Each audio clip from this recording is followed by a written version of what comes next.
Hello and welcome, you guys. I am joined by some pretty awesome tutors today, and I'm really excited to really share about one thing that I didn't realize when I started tutoring online. I had no idea my students were going to love it as much as they would and that they would be more focused. And I think this is huge because a lot of people think, oh, with the pandemic and all of that kind of stuff, the kids, they weren't paying attention, they weren't doing what they needed to do. But online tutoring, you guys, one-on-ones especially, is very different. So you're going to get to hear all about what is one-on-one tutoring, how can that help your students stay more focused in the session and get to learn more. So stay tuned.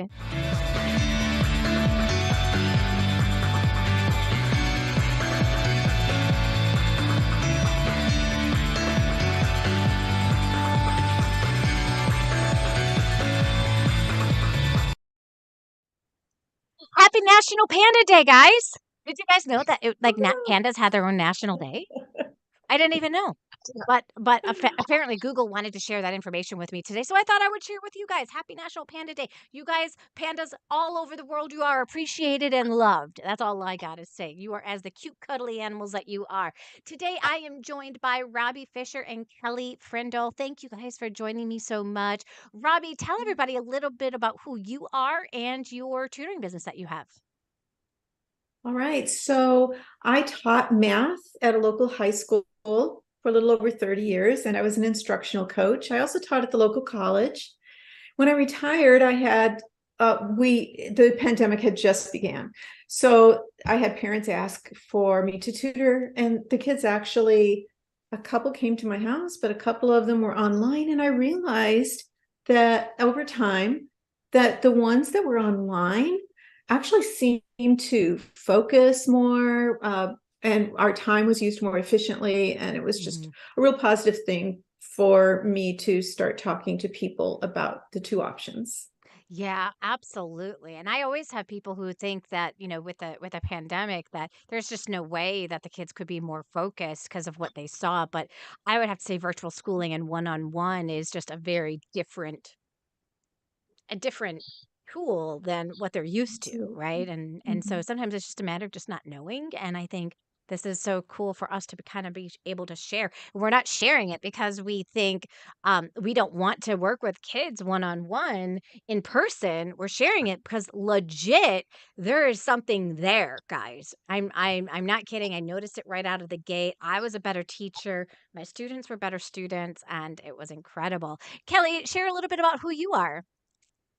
Thanks so much for having me on today. Yeah. I've been teaching test prep since about 2001. I got into it when I went to grad school and had to take the GRE, learned 1,040 vocabulary words, and thought I should do something useful with those words. And so I've been teaching test prep since then. I teach SAT and ACT, and then also ISEE and SSAT for younger students who are looking at private schools and boarding schools.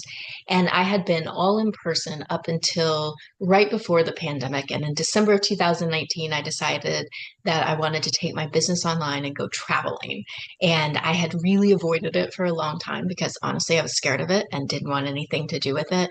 But I knew that that's the way the industry was headed. And so I came back from a trip I was on in January of 2020, joined a business program, was ready to start my online business, and then lost it all overnight when the world shut down because all of the tests got canceled. So then after that, I kept working on building up my business and it has come back, but it's certainly been an interesting few years. Oh, I bet. I bet. So, in your experience, why do you think that the students are more focused during the one-on-one online tutoring sessions? I think some of it is just because it is a little bit different than what they're doing at school. Because when they're sitting at school all day in their classrooms, it is very easy to tune out when somebody is talking at you for hours at a time. And when you're surrounded by lots of distractions, lots of friends, and your phone, and different things, and noises, and things coming from the hallway. And when we're doing one on one, really, it's just me and the student, and there's nowhere for them to hide. And Hmm. even more so than when they were in my office. And it since they can't hide, it's easier to pay attention than to not because it can get embarrassing sometimes. They know immediately that I know when they have tuned out. And Yeah, yeah. so sometimes I think that provides a little bit of an incentive to really stay focused. Yeah, yeah. I have had to give like some of my older students the tip of I can tell I don't have your full attention. Could it Hmm. possibly be because you have your phone in your hand? And to then be like, so I need you to do me a favor. I need you to walk over to your desk. I need you to put your phone down and then come right back on over here. And then they get back to work. And yeah, we're not stupid. We know. We know. They can't hide Exactly. it from Yeah, us. I've had a few of those Whether too. yeah, yeah, exactly. Robbie, how about for you? Why do you think that students are more focused during the one-on-one online tutoring sessions? Well, first of all, I asked a couple of my students what they thought, and they said they feel just more comfortable, more confident in their familiar surroundings. They Mhm. feel as though there are less distractions because here in my office, I have parents dropping off and picking up. Also, when they come to the in-person tutoring, they have to get out their book bag and get themselves organized versus online. I ask them to send me whatever they need to work on during class prior to the lesson. And so we're ready to go during that first minute. And Mhm. I just feel as though that promotes focus. Yeah, I totally agree with you. And I found that there's less of a transition time, which means there's less Yes. wasted time. I had somebody once say to me, but how do you really connect personally then with your students? And I just think, you know what? Honestly, like you connect personally with them based off of things that are happening. So, if there's a holiday that's happening, you can bring that into your discussion. If there's a pet in the room, you can talk about their pet. If they have something in their hand, you can make light of it and just talk about it. Like my kids always come with toys because I work with younger ones, right? So they always have some kind of toy they want to show me or something that's big for them. And I had one kid, he comes with a balloon. I'm like, oh, can you do me a favor? Like, roll the balloon up and see how far you can hit it. And he did. He had fun with it. I'm like, "Oh, that's awesome." He's like, "It came back to me." I'm like, "No, it didn't."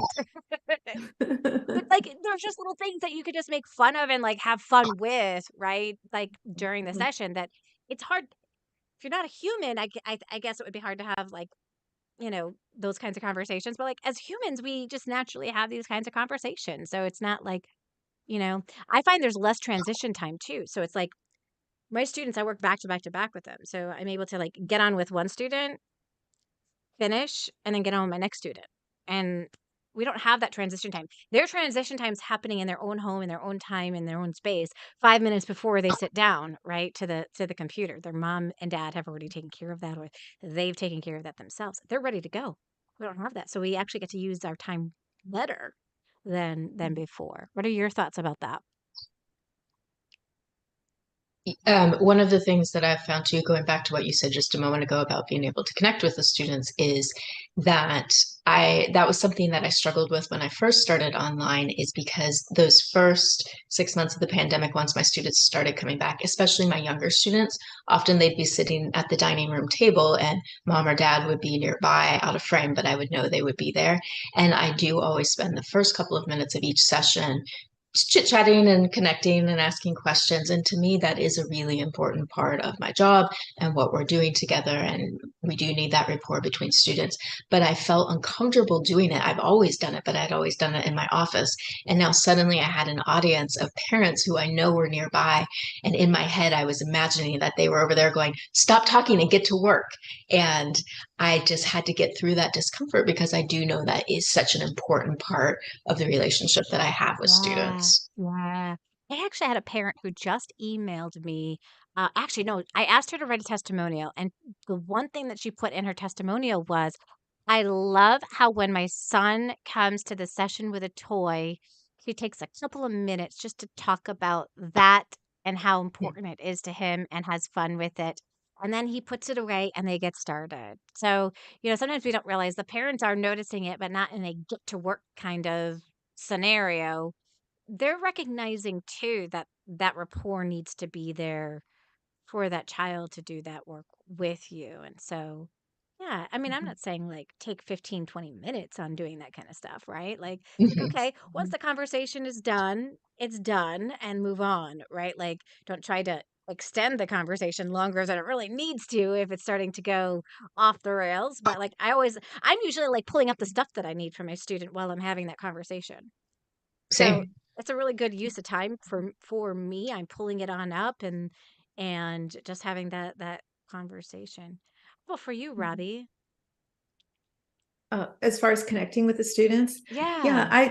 you know, like probably most of us, I ask them, "How was your week? What about that ball game? How are things?" Then I narrow it down. How are things going in school? And then particularly, what about math class? And how do you feel about that particular topic? Do you feel as though you're understanding? Let's take a look, and then we, Mm. open up with their problems. So I try to ease into the lesson, and then at the end of the lesson, I ask them, "So, what are your plans this weekend? What are you doing this week?" And then I always jot it down so that the next week I can Yep. follow it up, and then it's a continuous thing. I do Mhm. that too. I write it down like anything that they say that I want to follow up with so I don't forget. At Christmas time, I can never remember like what toys they want to get for Christmas because I always ask them the question like, "What are you hoping to get for Christmas?" And then following on up, did you end up getting that skateboard that you wanted or whatever it was? Or like I like to write down those kinds of notes too inside of my stuff because it shows that you care at the end of the Yes. day, that you Mhm. care about that kind of stuff, and they remember that. They really do. They're Mhm. just kind of like, "Oh, she actually cares about me. How did she remember that?" I always get that a lot. They're like, "How did you remember that?" Like, Mhm. I got my ways." I don't need to know all my secrets? Yeah. Usually I do remember a lot of stuff though too. Have you guys had to change your teaching approach when tutoring online to ensure that your students are focused most of the time? I haven't seen too big of a change, although sometimes I do notice people are on their phones or on their computers with my older students. I had one student, it took me a while to figure this out, and he was really unfocused when I saw him at home, and his mom was always at work when I would see him. And then after a few sessions, we started meeting after his school day, and he would meet me just outside on the picnic bench. I mean, he was on his computer, but he was sitting outside the picnic bench and there were kids all around screaming and yelling, but he was so much more focused. And I talked to his mom about it and she said, "Oh, probably at home he may be looking at his other computer screen." And then I realized that is exactly what he was doing. And so I did suggest after that, the times that we met when he was at home, that he put that one away so that we could pay attention to what we were doing. But other than that, I haven't seen too big of a change that I've needed to make with my students. Yeah. Mhm. For me, I Mhm. would say the biggest one that I needed to make was like as a reading tutor, we all had physical resources and tools, right? So really being able to go from like one activity to the next very quickly. Um, Sometimes it's good just to kinda give a brain break, I feel like, and be like, just kinda while I'm going to the next activity, like, have a conversation with them or kinda do, like, a preview of a review of what we talked about last time, using that time to have that kind of a discussion, but I found that I really had needed to have a very quick way to be able to get from one tool to the next tool, and Mhm. I find that the quicker I am at that process and the quicker my computer cooperates with me and opens up what I need opened when I need it opened, the better off we all are because they can stay focused better than if I make them sit for 2 minutes while they just kind of wait there. So that was one of the differences. Like when I would get ready for somebody in person, I just naturally had all those resources in that magic bag I had, and I would pull them on out and I would get them all set up and they were all there. Whereas now everything was online, and now I have to just have a quick transition between each activity as possible. How about for you, Robbie? Mhm. It's the same. I try to have all those tabs pulled up. So, if they're doing something with graphing, I could just pull up a Desmos activity or whatever it might be. And I really do like it when they send me their assignment ahead of time so that I can prepare with those supplemental materials just in Yeah. case we're going to use them. Hmm. Mhm. And that's nice too that you have that ability too to kind of get that sent to you ahead of time and do Mhm. that. Did you have them always send it to you ahead of time, like when you were in person? No. Mm-mm. So Oh, that's actually no, that would in be that's person. a big difference, isn't it? Yes, yes, a big difference. Not that they all send it. I'm sure you have some that just don't send you anything when you need to, but at least there's that Right, opportunity to do that, and then you can pull some things together if needed. right, right. I love that. Yay. What are differences in like let's talk about the differences between like the in-person tutoring and the online. What are some of the differences that you notice about the focus issues? I've found that some of the tools that I can use online have helped with that, especially with math, because I do teach test prep, but I also teach math, and there is a lot of math within test prep. And in my office, I always sat across from students this way.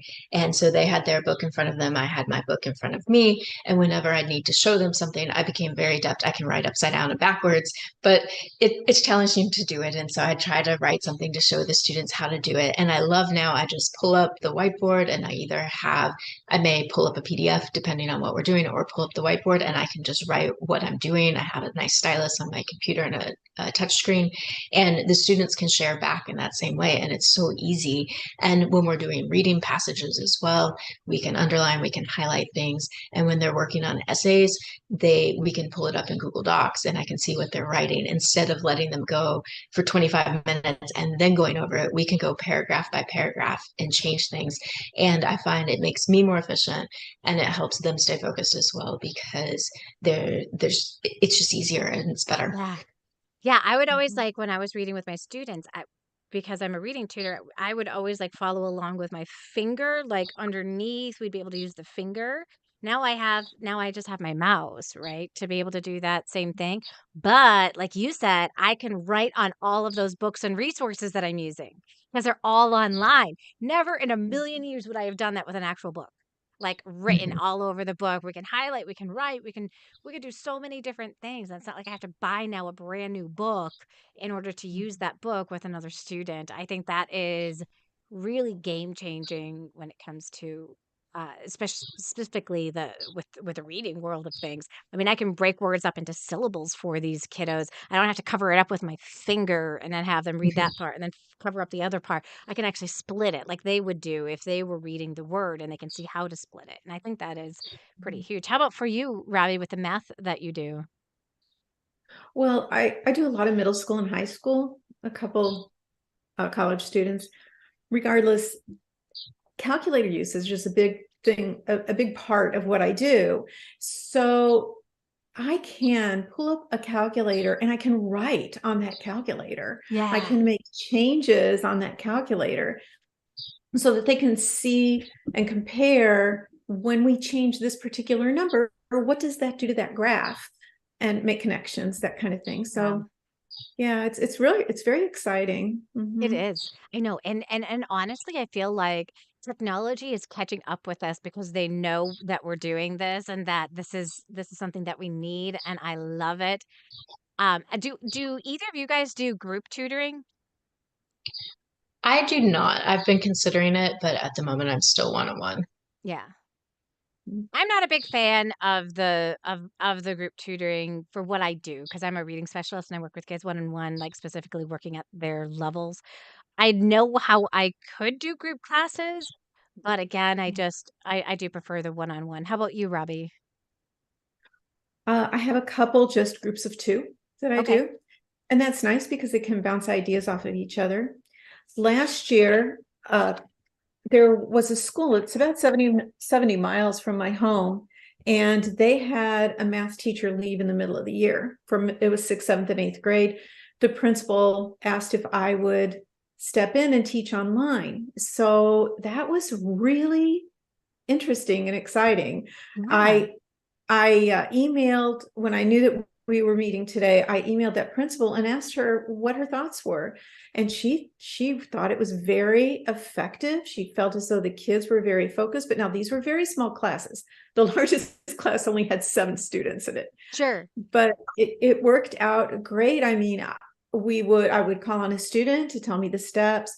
Other students would critique, or they would tell me a different way that they worked it, and we would compare. So it's really nice having those ideas bouncing from person to person. At first, the students were a little reluctant. One boy in particular, he hated it, but it came along. And now I have this 8th grader that her mom contacted me and said, hey, my daughter knows more in her freshman math class than the other 9th graders that came from traditional schools. And I was like, oh, that is so exciting, because we were able to move a little faster and get a little bit more in depth. And I felt as though their focus was right there. If I saw someone looking away, Jesse, I'm here, and we would Yeah. laugh, and the kids would be laughing about things, and what's going on? There was always an adult in the room, which helped a lot. Mm-hmm. If there were any problems, I could, get that adult to take care of it. So Yeah. worked out great. That's But awesome. that's Yeah. really my only experience of actual classes. Yeah, no, I think that's really awesome. That's really good to know. And there's a new whiteboard that I was looking at that actually tracks the eye motion. So it can tell you if the student is still with you or has left the computer if they don't have their video camera on. It can tell you if they've left and they haven't been on the computer for a while. And I just think that's just amazing that that kind of technology is out there. So you can actually like call them out and just be like, "Hey, I'm gonna call on this person. They haven't said something in a while, or they haven't done something in a while, right?" And see, are you still with me here? I don't know why anybody would say don't. I'll say this, but I do have one student that I don't ever have turn on her camera because she has self-esteem issues that she actually works better with the camera off than she does with the camera on. And Oh, that came with beginning, when I first started working with her, I said, let's just try turning the camera off because she refused to come out from under the covers. She was in 7th grade and it was just a self-esteem issue that she had. And I was like, let's try that. So there are some cases where I can see having the camera off, but I would say 99% of the time I have the camera on so I know what's happening and one I'm able to other, keep track. if I can add one thing, I would Yeah. post the videos of the classes too. So when Okay. students were absent, they could watch the video, or a lot of times they would just join us from home if they were feeling well enough to do that. So they didn't miss Yeah. class. That was very nice too. That is so brilliant. That is so brilliant. I think too now we're starting to see that schools are going to stop taking snow days and those kinds of days and instead have a let's work at home day. This year, our my daughter's high school ended up using up and exceeding the amount of snow days where they stayed home and didn't do anything, and they had to re-look at that and say, hey, why not have you still have your regular class scheduled, but it's just going to be online day. And so that's what they're doing now. They're having virtual days instead of doing that. So the rest of the year, if there's any more snow days, please let's cross our fingers there's not any more snow days. And it's the middle of March, right? But we just had snow this the past weekend, so anything's possible. But yeah, there's a benefit to doing that. I mean, I know the pandemic was a terrible thing, but it's brought some beautiful openings and realizations, I think, to how we can work more effectively and be able to help kids. Because at the end of the day, this is about really about the kids being able to get the best help that they possibly can, right? And I always found like they have to travel so much. They have so much going on with their violin practice, their piano practice, their sports that they're in, their gymnastics, their all those different things. And then multiple kids in the family. So parents are just driving in the evening. That's all they're doing. They're just driving their kids from place to place to place. This is just one last thing they have to drive their kid to. It's like the one part of their day. Like you can't take football practice and bring it online. Not possible. But this can easily be something that's online, and I've had people searching me out just because of that in their busy lives. I would love to hear some success stories that you guys have of some students that, you know, that had demonstrated significant improvements with their courses through the online tutoring. Do you guys have any specific stories? I have a 8th grade boy right now that I've been working on for Algebra 1. His mom contacted me probably about 4 months ago, and he was really struggling. He had a C in his algebra class, and part of the problem was the teacher wasn't teaching very effectively and was also, I think, had some illness and had been out sick, and he was really struggling and really frustrated and upset. And we've been working together for some months, and about 2 weeks ago we were going over factoring, which is a hard topic, and for me was something I really struggled with when I was a kid, but I've now figured it out, of course, as an adult, and I like teaching it. And his teacher had been gone that week, and so they had not learned anything about factoring. They had been given some worksheets and maybe some videos, and nobody knew what was going on. And he and I worked on it for 1 hour one week and 1 hour the next week, and he got a 90 on his quiz. And he said one other person had a 90 and everybody else failed, and because nobody had Wow. learned the material. But sitting down with me for just those 2 hours, we were able to go through it in a way that he understood it and got it. And I texted his mom about it. I said, "Oh, he told me he got a 90 on his test." And she wrote back and she said, "Yes, math is fun for him now." And that's about the best thing I can hear. Right? I Yes. know. It really is. Like when they start really enjoying it and it's not like they're not trudging through it. Oh my gosh, that is fantastic. Congratulations. It's those kind of stories that just keep us moving too, don't they? Hmm. They really Yes, I was do. I was excited. I screenshotted it and sent it to my other tutor friends. I said, "Look what a nice compliment I just got." Yeah, that's also the best time to ask for a testimonial. I know it kind of seems, but it's like they're so happy already, like with what's happening, that it's the best time to kind of throw that in there. Like, I love being able to work with kids just like yours. Would you be willing to write a testimonial? Here's a link. Here's where you can go to fill that on out and keep that always up Mhm. to date. Robbie, how about for you? Do you have a favorite story of a student that's done really well online? Oh, well, the most recent story, I had a girl that had a C. They put her in advanced eighth grade math, and her mom really wasn't sure why. So I've been working with her since the beginning of this. She started with the C, and she just progressively went up and up and up. And her mom texted me the other day and said she had 105 on this last test. I was like, wow, woohoo. That was so exciting. And there so many testimonials about the child's opinion of math. My child is more confident. My child went from hating math to loving math and now helps others understand math. Just that kind of thing is, I have students that are reluctant to even have a tutor because they told me that they thought other people would think that they were stupid. But when they got in and they saw what it was all about, uh, they were very proud to have a tutor and bragged about it and told others. So Yeah. mhm. Oh, that's so Yeah, exciting. yeah. I love too that like I think the stigma is starting to go away of like, oh, needing a tutor because everybody can use a tutor in an area at one point or time in some kind of subject. I know I could have used a ton of them when I was growing on up. Me too. But like honestly, like can you imagine? It's really just about skipping the line. Like if I can just have somebody show me a different way so I can understand this or take a look at, what I've done to see where the mistakes are because I can't see them, that would have been game changing for me. That would have been really, really game changing. So I think that's incredible. I had a student.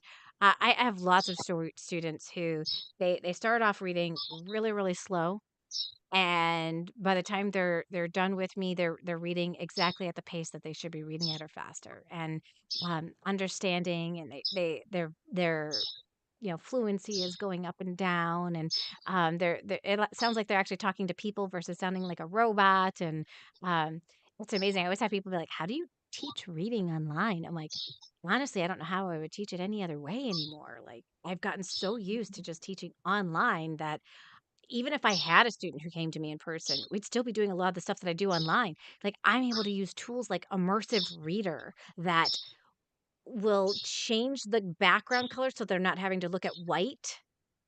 And it can even break it down by line if I want them to. It can, um, it just, the tools that are available to us are just, it's insane. It's amazing. I love it. I geek out over every new tool that I find and use. And I'm like, oh my gosh, this is so cool. I love this.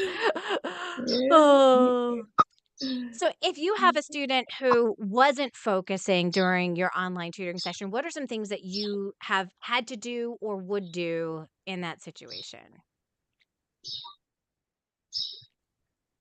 Sometimes I just ask and say, is there something else going on, or is there something over there? Because if I see if they're continually their eyes are shifting over there, I say, oh, is there something going on over there, or is your Yeah, dog yeah, in the yeah. room, or Yeah, yeah. whatever? And a lot of times that sometimes they won't admit to what they're whatever is over there, but they'll say, oh, nothing, and then they'll come back to me. But also sometimes, especially with my younger students, some of my younger kids do legitimately have a hard time sitting for an hour. An hour is a long time to be focused. So sometimes I'll have them just get up and I'll stand up with them too. And I say, okay, put your hands in there and shake your arms and turn around in a circle and wiggle, wiggle, wiggle, and Hmm. sit back down.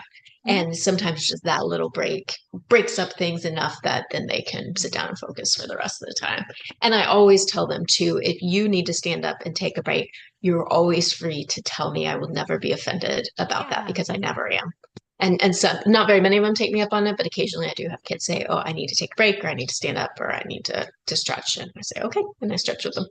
Yeah. I find my students with ADHD, they self-soothe themselves in whatever way. Like I had one little girl, she would just like brush her hair.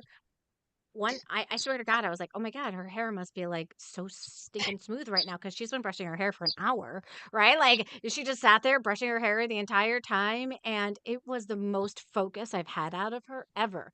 Now, most people, if she were to do that in class or in a tutoring situation, they'd be like, put the brush down. You need to focus. What they wouldn't have realized is that was focusing for her. Right. Mhm. I do have kids because I work with a really little one. So I work with kids is like around age 4 to 8, in that range, and they'll get up and they'll walk around their chair, um, as long as they're not just spinning their chair, because that one like drives me crazy. That I start to get dizzy. I'm just like, okay, I need you to make a choice. Do you want to sit in your chair or do you want to stand behind your chair? I just need you to make a choice because you moving the chair around is actually kind of making me a little dizzy. And so we need to come up with something that's going to work for both of us. But usually, like, if they're playing with they can play with things inside of their hands. It doesn't bother me at all. I usually don't even see it because it's underneath the table, right? As long as it's keeping their focus and it's not distracting them, it's not a problem. But I think that's like one of the beautiful things there is that they can do a lot more self-soothing that maybe wouldn't have been acceptable in front of another person. Um, I had one little boy, he came in person to me and he was constantly opening and closing my drawer. I had to literally take my drawer out and like put it in my daughter's room because I was just like, you cannot be opening and closing this. This is driving me crazy. But then as soon as he got online and he started doing online, he wasn't opening and closing the drawers. He wasn't doing that behavior. So I don't know if it was like the different environment and just, okay, let me just open and close it, anxiety ridden, right? It was like more anxious having another person there helping versus online. I had somebody else tell me too that it's like we're all the same size online. Like, you don't like, especially, like, the little kids, right? Like, we don't scare them through our height and, our size. We come down to their size. We're all the same size online. Something else strange that I've noticed too is some of my younger students, I realized after a few years, and often I only see students for maybe 10 sessions or 15 sessions because I teach test prep, but some of them wouldn't really, I would always introduce myself, but they wouldn't remember my name. And months would go by, and then I'd realize they didn't know what my name was. But they Yeah. were too shy to ask. And so they were being brought to see this stranger every week whose name they didn't know. And I love now that my name is just in the corner all the Yep. time. And I feel like that has shifted some of that problem because now they don't have to remember and they don't have to feel too shy to ask me who I am because there's my name. Right. Exactly. Yeah, I never thought about that before. You're right. How many times do they just not know what your name is or and they're And sitting I never there. thought of that. And once I realized that was happening, and it happened more often than I realized. And then I Yeah. realized sometimes it was happening with my older kids because I'd have them put my phone number in their phone. And I started telling them before I give my phone number, I'd say, okay, put Kelly ACT and then my Yep. number because I realized they didn't know my name either, which is so strange to me. Oh, I have to say another thing about online. You saying about like putting it inside of your phone. I put all of my students' names in the phone with their parents' name too. So I'd be like Rumi's mom, Amber, and if they're like 5 minutes late for a session, I can just text them. Mhm. And then I mean, I could have done that in person, but if they hadn't left their house yet, that session would have been gone. Whereas now it's like, oh, let me get on. We totally forgot. No big deal. Exactly. Mhm. and the kid doesn't have to suffer because mom or dad forgot or the child forgot. It still happens. It's all good. And it's like, look, everybody And forgets. No big deal. what that's removed for me too is because I had high school students new drivers driving to see me when they wouldn't show up. Then I had to worry that they were dead in a ditch somewhere or that Oh, something had happened to them. And so I'd always text them first. This was when I was still in my office. So I text them first. If I didn't hear from them, then I would text their parents. But then if I didn't hear back from either, then I'd just sit there for the whole hour thinking, I don't know if something has happened to them or they just forgot or if I need to call their parents because they are in a ditch somewhere and now somebody's going to sue me. yeah. And it caused a lot of stress. And now I always text the kid first now for my online sessions, then I'll text the parent. But if they don't show up, I don't stress about it as much because I'm like, all right, I've done my due diligence and I know they haven't been driving to see me. So, okay, I'm going to assume things are fine. They just got mixed up or forgot or something. Yeah, Mhm. yeah, exactly. What are some things that you do, Robbie, when you have a child that's not focused during the session? Uh, Well, with distractions, I do the same. I try to figure out what the distraction is and address that. I had a young man on Saturday morning, so I tutor Saturday mornings. He was always so tired. And that's something that I really have difficulty. I mean, what can I do for that? So, of course, we Right. talked about it. Why are you so tired? Oh, I was playing a video game with my buddy till 3 o'clock in the morning or whatever, or all night. And one thing about online is I am more likely to open up evening sessions than I wouldn't for in person. So later in the evening. So I could open that time up for him, like 7:30, and do it online for him Yeah. instead of the Saturday morning. And so that's how we resolve that Yeah. problem for him. Yeah. I think that's awesome. Understanding like why they are not focusing, like what's going on for you. Just even knowing like, did something terrible happen? I don't need to know all of the details if something terrible happened in your family or if you got into a fight, but if you want to share, you can. Like, I feel like we can still be empathetic with our students if they come on and they're crying, and they're gonna struggle with focusing. I had a little girl who came on and she was in tears and I just looked at her and I said, um, I "Are you okay?" She goes, "No, no." She goes, "My uncle that I didn't know died, and my mom is really upset about it, and I've been trying to make my mom feel better, but I can't make my mom feel better, and it's really bothering me." I'm like, "I am so sorry to hear that." I'm like, "We've got a couple of options. One option is we just keep tutoring so it gets your mind off of it, or we reschedule." Because I know that your mind just isn't on it right now. Which would you rather do right now? She goes, I think I'd really like to just take my mind off of it. I'm like, okay, okay. Well, if you need any moments, you just let me know and let we'll just do this session today as it goes. And if anything happens and you need to change your mind, you just let me know. She's like, okay. And, Mhm. 10 minutes in, she was kind of back to normal and back to her old self again. And she really did just need the distraction at that point in time because she's an empath. So she was taking on the pain that her mother was feeling because of the loss of her brother and taking all of that on herself. And um, understanding our students in that kind of a way can help us be like, we didn't even know him. Like, we don't have to be rude. Like, we didn't even know him. Like, why are you taking on this sadness or this pain? Like, some people might respond that way, but in this case, it was like, look, she's taking on the pain of her mom. She's watching her mom go through something really tough, and she doesn't know how to help. She feels helpless, right? And it's fogging up the brain. We need to know sometimes when some of those emotional things are happening so that we can pivot if necessary. And I think most of us have that heart to do that. You guys are amazing tutors. Do you know that? I know you know that. You already know that. You guys are incredible. You guys are awesome. And thank you today for sharing with us. We have you guys. These were two people that were part of our 50 online tutors speak out and share. What do you wish you knew?